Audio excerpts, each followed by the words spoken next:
Let's begin with one of my 7 favorite speakers of the night. Chris is a dear fellow from the TED community, and I'm super excited about the whole TED program, so I'm happy to have one of the people who's also part of the TEDx community and TED community on stage. But that's not the reason why he's here. He's actually here because he's developed a campaign for the National Citizen Service, which sounds as exciting as preparing a campaign for a detergent brand. But he's done pretty cool stuff out of it, so let's see. Please give it up again. Big hand of applause for Chris.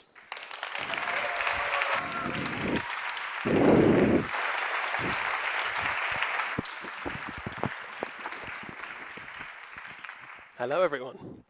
Could you put your hand up if you would describe yourself as a strategist? Okay. So strategists are very strange human beings. And one of the reasons that they're strange human beings is they're obsessed with problems. So most people spend their working lives trying to avoid problems, and strategists kind of go out of their way to find problems. This is my favorite quote about problems. A problem well put is half solved. And I like this, and I think it's true because it's very, very difficult to articulate a problem well until you know exactly what it is. So today I'm going to tell you about a very, very simple method that I've rediscovered to get to the heart of a problem. And I say rediscovered because I used to do this all the time when I was a kid, but kind of stopped doing it when I got older. So I'm just going to show you a video of the method in action. Daddy's at work. Why? Why? Because he has to go to work. Why? Because he has to. Why? To have monies. Why? To pay for our house. Why? So we can live. Why? Because we don't want to live on the streets. Why though? So we're often told that the best way to get to the heart of a problem is to ask why. But I found that I was often far too quick to accept the first answer to that question, which is very tricky because often the first answer to the question why doesn't really get you any closer to finding out the root of the problem.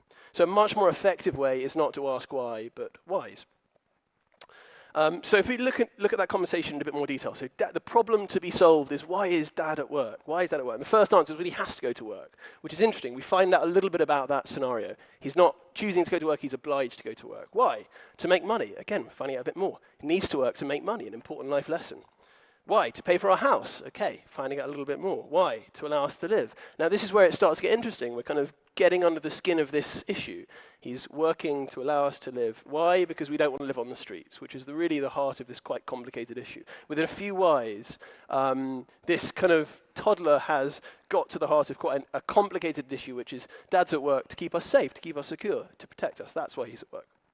So, this is Taichi Ono. He's the father of the Toyota production system, which helped to revolutionize Japanese manufacturing in the 1950s. And he recognized the importance of asking why more than once. He introduced a system which was called the 5 why system, whereby every engineer had to ask 5 whys when they encountered a problem on the factory floor before they tried to solve that problem. So for instance, the machine stopped working. Why? The fuse blew. Why? The circuit bearings jammed. Why? They weren't lubricated enough. Why? The lubricating pump was clogged. Why? Because it didn't have a filter. So the original problem was the machine stopped working, and after this system, you realize that actually the problem is that the machine, the lubricating pump didn't have a filter. And once you know that, that problem's much easier to solve. So don't ask why, ask why. It's a very, very simple, intuitive method to get to the heart of a problem. And I'm just going to spend a couple of minutes talking to you about how we use this method for a client that we work with in the UK called NCS.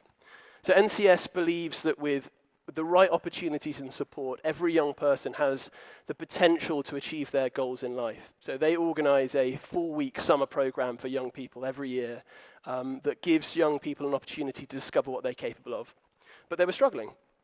Why were they struggling? Well, not enough young people were doing NCS. Why? Not enough young people were signing up, simply. Why? Well, we realized that from brand surveys that too few were actually considering it as an option over their summer. Why? Most of those people said that it wasn't for them. So we're getting to the heart of that problem. Why? Now this is where it begins to get interesting. So we did a lot of group interviews and individual interviews to kind of get under the skin of this issue. And we noticed something intriguing was that when we interviewed young people individually, they told us how much they loved NCS. But in the group interviews with their friends, we realized that they were less enthusiastic about the program among their friends who hadn't done NCS. And in fact, some of their friends, we noticed, kind of teased them a little bit for having done it. And we realized that there was this atmosphere of uncool surrounding the brand. And then actually doing NCS was in some way associated with not having any other summer plans. So this was the problem that we needed to solve. And actually, it was a brilliant problem to solve because NCS is undeniably a cool brand in terms of what it does and what it stands for. It just hadn't actively positioned itself that way. So the creative brief went from get young people to sign up to NCS to simply you've got to make it cool. And it's funny because as strategists, I think that we spend a lot of time thinking about the central message of the campaign. So what are we trying to communicate? Whereas I think a lot of the time, the more important part is, the execution elements, which is how do you make people feel? So while the central message of our campaign was change your summer, I think actually the most important parts are things like the design, the font, the music, the feeling of it. So I'm just going to play you a video of what we ended up with.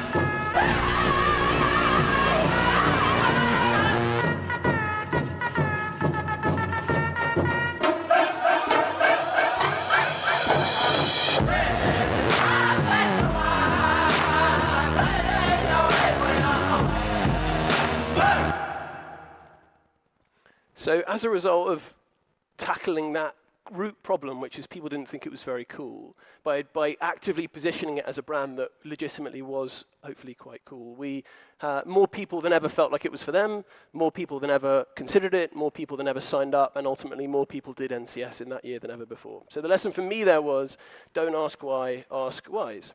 And I'm just going to finish by giving you a couple of quick tips for this method. The first tip is sometimes problems are going to have more than one root cause. So sometimes you're going to have a number of answers to one of your why question. That's fine.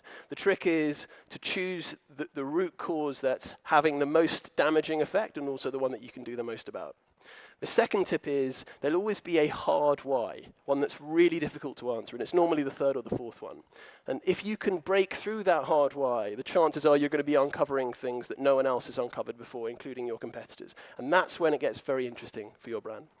And the third tip is be open to solutions from different disciplines, because the root problem that you uncover might actually be solvable in a totally different way to the way that you were planning for. So if we use the example of the Toyota machine not working, if we'd stopped at the first why, which was the fuse blew, we would have called an electrician, but actually really what we needed was a mechanic.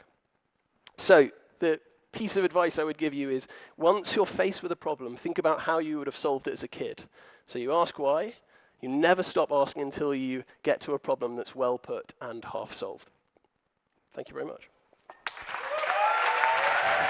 Thanks. Thank you.